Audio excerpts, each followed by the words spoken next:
Welcome to the last objective that we're going to look at in Chapter 15, Monopolies. So in this particular objective, what we're going to do is take a look at what governments can do about monopolies, and then we're going to take a look at some examples of that. So let's go ahead and get after it.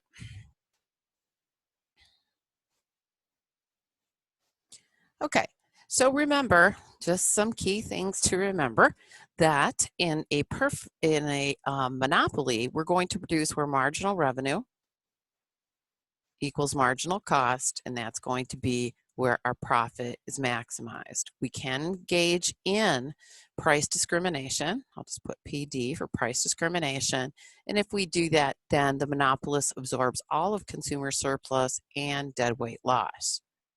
Okay, so let's go ahead and look at some examples of monopolies that we have in the United States and what the government can do about monopolies. Okay, so the first thing is that we have some pretty stiff laws which are enacted, I should say enforced, by the Department of Justice. So the first one is we can enact legislation. And so the Sherman Antitrust Act and the Clayton Act are the two that we would like to know. And also we would say, okay, these are enforced by whom? The Department of Justice. And we're going to say that the Department of Justice, they analyze in certain industries, if two major players want to combine, would that make a monopoly? And so the Department of Justice looks at that and says yes or no, based upon whether or not it would be substantially less than competition in an industry. So basically, what's the gist of these two? I think anything that substantially lessens competition in an industry is deemed illegal.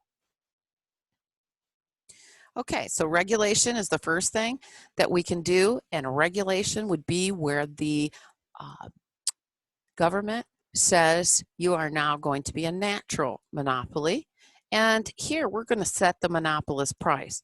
And when we set the monopolist price, we're going to see that ultimately price is going to be equal to average total cost for a monopolist, and that's kind of important. And so in looking at this, here we go. There might be some kind of subsidization taking place. And remember, when we look at this, price would equal average total cost for zero economic profit. That doesn't necessarily mean that there's not accounting profit. So here's an example. Electric companies are natural monopolies. So does that mean that AEP doesn't make any money?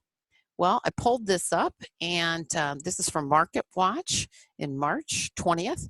And as we can see, if we look at net income, we can see that in certain quarters it's went down. This is a 5-year trend over here. So let me just go ahead and put that up there, 5-year. And we can see that if you look at net available to common shareholders, it does appear that they are making some profitability. So again, just to reiterate, that economic profit is not the same thing as accounting profit. Some other things that public policies can do in terms of monopolies in the United States. Public ownership. So the U.S. Postal Service, and we're going to look at that in just a moment. And the one problem with this is because there's no incentive, and remember, people respond to incentives, there's really no incentive to minimize cost. So many times these tend to be very costly to the American people. We're going to look at that in just a moment. We could do nothing and just allow market forces to take over. And so let's go ahead and look at the post office profitability. So I retrieved this. This is from November 14th, 2017 from the Postal Service, 2018. And notice volume decline of how many pieces were declined. And this is the big one, the net loss of $3.9 billion. So that says, hey, there's no profit incentive here, so why would I cut costs? Okay, so, there's no reason to cut costs if I'm going to be subsidized by the government. So that's one of the problems that we see with subsidization and the idea of having the government step in.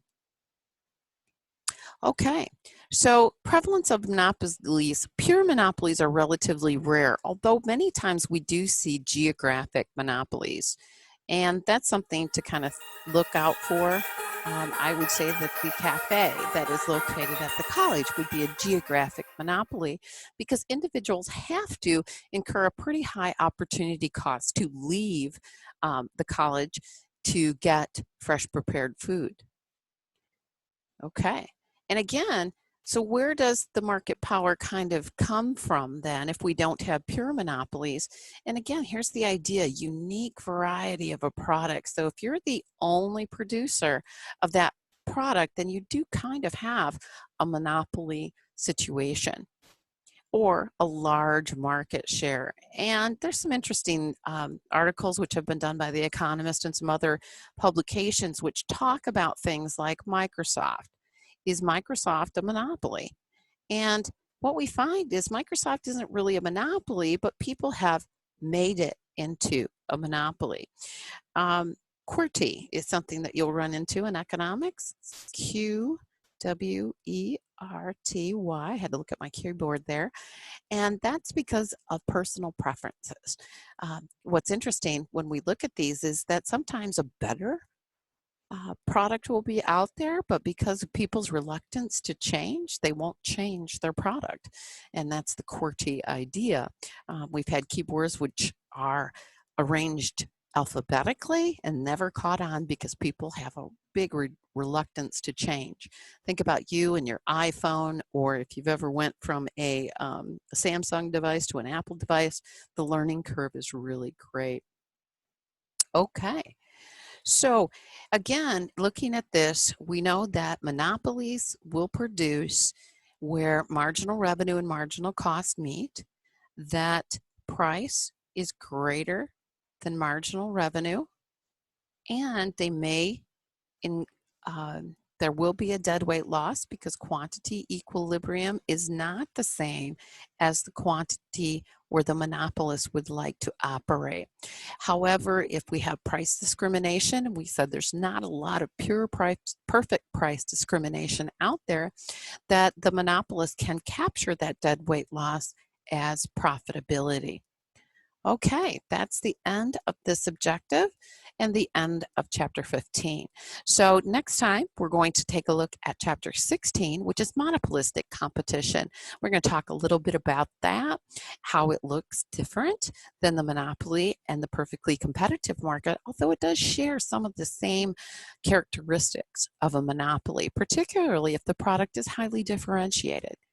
In the last objective, chapter 17, we're going to talk about oligopolies. And oligopolies are where there are a few relatively large producers. And can they react and behave like monopolies? And so we're going to get into that in the next 2 chapters. And at that point, we'll be done with the course.